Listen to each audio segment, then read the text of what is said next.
सभी को प्रणाम। हम कर रहे हैं एक दिव्य देव ध्यान। आस्तिकता का प्राण है श्रद्धा।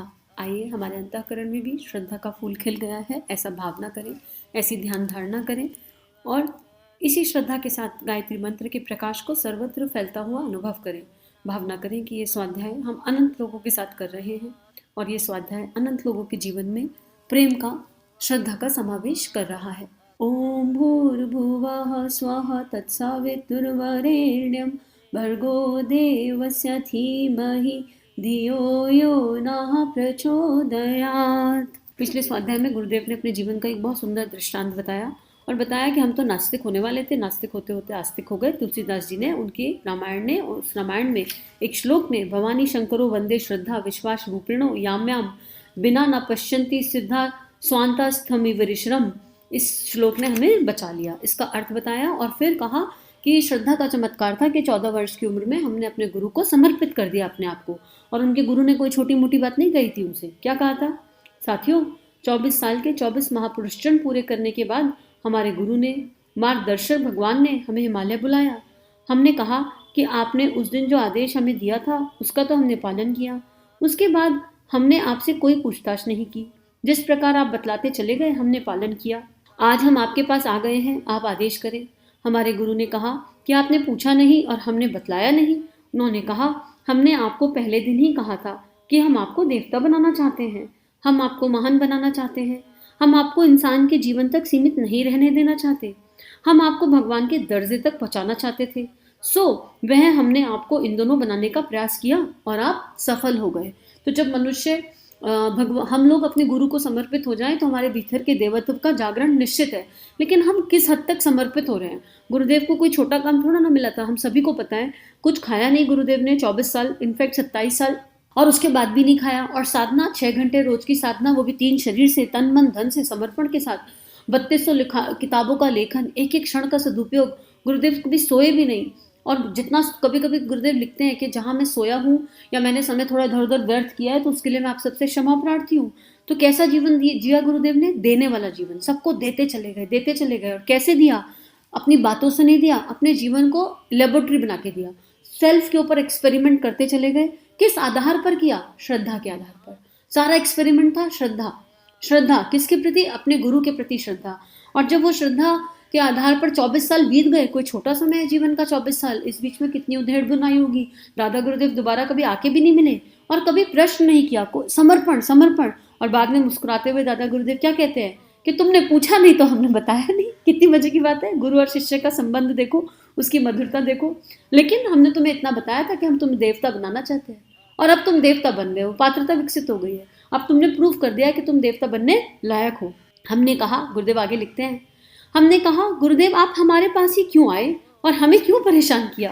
उन्होंने बतलाया कि हम बहुत दिनों से एक शिकारी कुत्ते की तरह से घूमते रहे और तुम्हें खोजते रहे। जब तुम मिल गए तो हमने पकड़ लिया। इसी तरह हम बिना बुलाए सूंघते सूंघते आपके घर जा पहुंचे। शिकारी कुत्ते इसी प्रकार सूंघते सूंघते घर पर पहुंच जाते हैं और हत्यारों को, चोरों को पकड़ लेते हैं, तब पुलिस के हवाले कर देते हैं। हमने पूछा कि क्या आपने क्या चीज सूंघी? उन्होंने कहा कि हमने आपके अंदर एक चीज सूंघी थी और वह है आपकी श्रद्धा। श्रद्धा से रहित आदमी के पास भगवान कहाँ से आएगा? देवता कहाँ से आएगा? मंत्र कहाँ से आएगा? श्रद्धा के बिना पूजा पाठ एवं सारे कर्मकांड प्राणहीन खोखले जीवन की तरह हैं। इससे मनुष्य को कोई लाभ कदापि नहीं मिल सकता। श्रद्धा नहीं है तो वह सब ढकोसला है, यह सब मन का बहलावा है। श्रद्धा के बिना सब बेकार है। कितना मुझे हंसी भी आ रही है और रोना भी आ रहा है इसको पढ़ते हुए। ये गुरुदेव ने दादा गुरुदेव से कितना सुंदर प्रश्न किया।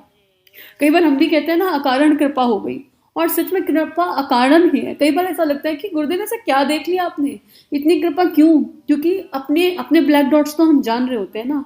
मैं भी ये स्वाध्याय कर रही हूँ गुरु कृपा से केवल कृपा से कर रही हूँ और अपने लिए कर रही हूँ। सही मानिए, केवल अपने लिए कर रही हूँ कि इस माने मेरा कमिटमेंट है। गुरुदेव ने स्वाध्याय को जीवन का इंपॉर्टेंट हिस्सा बनाया है, इसलिए कर रही हूँ।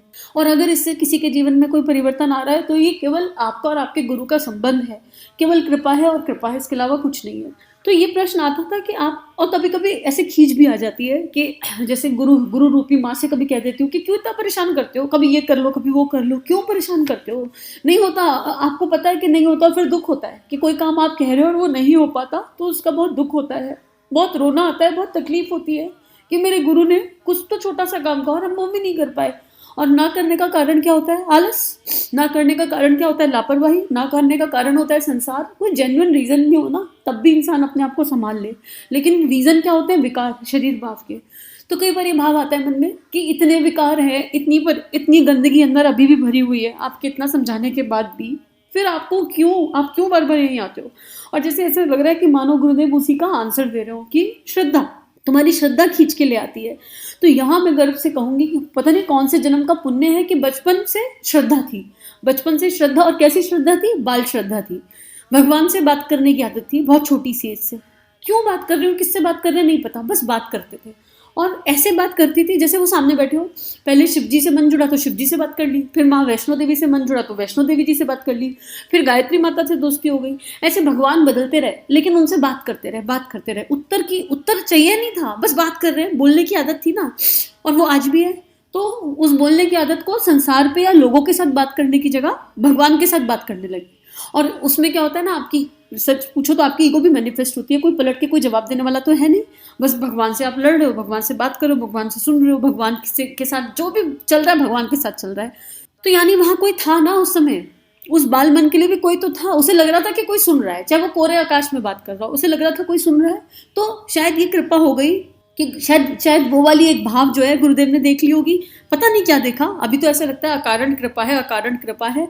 कोई कारण नहीं है, क्योंकि बहुत सारी ऐसी कमियां हैं जिन पे काम करते करते मन थक गया है। नहीं कहना चाहिए इस गुरु की संतान है, लेकिन थक गया है। तो आज ऐसा लगा कि गुरुदेव शायद उसी की बात कर रहे हैं कि श्रद्धा के बिना कहाँ कुछ हो पाएगा, श्रद्धा से ही सब कुछ हो सकता है। मैंने मंत्र जप कर लिया, मैं आपको ओम नमः शिवाय का मंत्र जप 3 तरीके से करके दिखाती हूँ। आप बता देना कि आपका मन कौन सा वाला मंत्र आपकी वाइब्रेशन को स्पर्श किया। ओम नमः शिवाय 1। अब दूसरे तरीके से कर रही हूँ, ओम नमः शिवाय 2 हो गया। अब तीसरे तरीके से कर रही हूँ, ओम नमः शिवाय। एक बहुत क्लियर पिक्चर है ना कि कौन सा मन को स्पर्श किया। पहला केवल स्थूल शरीर से हो रहा था, दूसरे में मंत्र को विचार शरीर पर देखने का प्रयास चल रहा था, लेकिन तीसरे में भगवान शिव के प्रति वो आस्था, वो विश्वास, वो भावना थी कि यात्रा आपसे शुरू हुई थी, केवल आपसे। 9th-10th क्लास में कब बच्चा आपसे जुड़ गया पता नहीं, और आपने कैसी कृपा कर दी कि वो यात्रा कहाँ से कहाँ तक आ गई। एक क्षण में हृदय में ये भाव जगह ले गया, और उस भाव के साथ भगवान शिव को धन्यवाद बोलने के भाव से ओम नमः शिवाय अंतःकरण से निकल गया। तो उसने आत्मा को स्पर्श किया। ये होती है श्रद्धा। तो गुरुदेव यहाँ पर यही कह रहे हैं कि कोई भी कर्म कांड हम कर ले, अगर हमारा भाव शरीर नहीं जुड़ा और उसमें श्रद्धा नहीं है, उसमें कोई धारणा नहीं है, उसमें अपने प्रभु के लिए प्यार नहीं है, उनसे आत्मीयता का संबंध नहीं है, संबंध हम चाहे जो बनाए, तो वो सब बेकार है। तो दादा गुरुदेव ने गुरुदेव को कहा कि हम तो वो शिकारी कुत्ते थे, हमने ढूंढ लिया। तो अब यहाँ पर ये मान लीजिए कि अगर ये स्वाध्याय आप तक आया है तो गुरुदेव ने हमें ढूंढ लिया। और इसमें भी मत पड़ो कि हमारे अंदर क्या देख लिया। इतना बहुत नहीं है कि उस प्रभु की नज़र हम पर पड़ गई और वो अब हमसे कुछ चाह रहे हैं, और वो जो चाह रहे हैं वो बता देंगे। लेकिन हम उपासना के लिए बैठे ना, हम उनके पास जाके बैठे, उनसे पूछें कि भैया आपने हमें ढूंढ लिया है, अब हमें करना क्या है ये बता दो। एक ही चीज़ करनी होती है इंसान को, सबसे पहले आत्मनिर्माण, और वो समाज की सबसे बड़ी सेवा है। और आत्मनिर्माण का एक सबसे छोटा सूत्र है, आप ऑडियो सुन रहे हो, आपको इस ऑडियो में कौन सी बात सबसे ज़्यादा अच्छी लगी, कौन सी ऐसी बात है जो आपके हृदय को स्पर्श करी, आप उसको कमेंट सेक्शन में लिख दो सबसे पहले। उसके बाद चैनल को आगे बढ़ाओ, ज़्यादा से ज़्यादा लोगों तक इस स्वाध्याय को पहुंचाओ, लोगों को कन्विंस करो जाकर कि आप इस चैनल को लाइक करो, सब्सक्राइब करो, और 40 दिन तक सुनो। आपको अच्छा ना लगे तो आप चैनल ड्रॉप कर देना, अनसब्सक्राइब कर देना। ये भी एक काम है गुरु का। कुछ नहीं कर सकते तो इतना कर सकते हैं, अपने घरों में यही वाला सत्संग चला दो, ये किताब लेकर बैठो, जो हम पढ़ रहे हैं उसी किताब को लेकर बैठो, उसको पढ़ो और साथ साथ फिर सुन लो। कुछ भी करने को हम कुछ भी कर सकते हैं, और आप में अगर क्षमता है तो आप ऐसा स्वाध्याय शुरू कर दो आगे। क्षमता की बात नहीं है, कृपा की बात है, योग्यता की बात है। अपने अंदर देखो कि हमें भगवान ने क्या प्रतिभा दी है, उस प्रतिभा का सदुपयोग कर लो। ये भी एक तरीका है गुरु का कार्य करने का, और इसमें आत्मनिर्माण होगा। यकीन मानिए, स्वाध्याय मैं अपने लिए कर रही हूँ, अपनी आत्मा के प्रकाश के लिए कर रही हूँ, आत्मनिर्माण के लिए कर रही हूँ। कमिटमेंट आ गया है, नहीं तो कौन इतनी किताब पढ़ पाता, और इतना समझ के तो बिल्कुल नहीं पढ़ पाता। और यहाँ तो ये सोच के रखा है कि पूरा कॉर्ड गुरु शक्ति से जुड़ा है, बोलने वाली भी शक्ति वही है, सुनने वाली शक्ति भी वही है। तो जो उन्हें देना है वो दे दें, और जो उन्हें जैसे उन्हें चमकाना है वो चमका लें। तो इसमें क्या हो रहा है, मैं पढ़ तो अपनी आत्मा के लिए रही हूँ, लेकिन उसका प्रकाश गुरु शक्ति की इच्छा से बहुत लोगों तक पहुंच रहा है। कहाँ तक मुझे नहीं पता, मुझे जानना भी नहीं है, मैं क्यों जानूं, पर प्रयास करना है। इसका मतलब ये नहीं है कि प्रयास नहीं करना, पर फिर भी प्रयास करना है कि ये प्रकाश मैक्सिमम लोगों तक चला जाए, लेकिन उस फल का, उस कर्म के फल की इच्छा नहीं करनी। और इसीलिए मुझे आप लोगों से ये कहने में बिल्कुल हिचक नहीं है कि एक एक जन जो इस ऑडियो स्वाध्याय को सुन रहा है और अगर आपके जीवन में परिवर्तन आ रहा है तो इसे लाखों लोगों तक पहुंचाइए। लोगों को बोलिए कि चैनल को सब्सक्राइब करें, लाइक करें, कमेंट्स में लिखें कि उन्हें क्या अच्छा लगा। मुझे ये कहने में कोई हर्ज नहीं लगता। अगर मेरा गुरु मेरे आगे झोली फैला सकता है तो मैं आप लोगों के आगे झोली क्यों नहीं फैला सकती। बस आज के लिए इतना ही स्वाध्याय। आज मन बहुत भावुक हो गया इसको पढ़ते हुए। सभी को बहुत बहुत आभार। हम सबके भीतर श्रद्धा का फूल खिल जाए, यही प्रार्थना। सभी का जीवन गुरु शक्ति के दिव्य सूक्ष्म सानिध्य में मंगलमय है।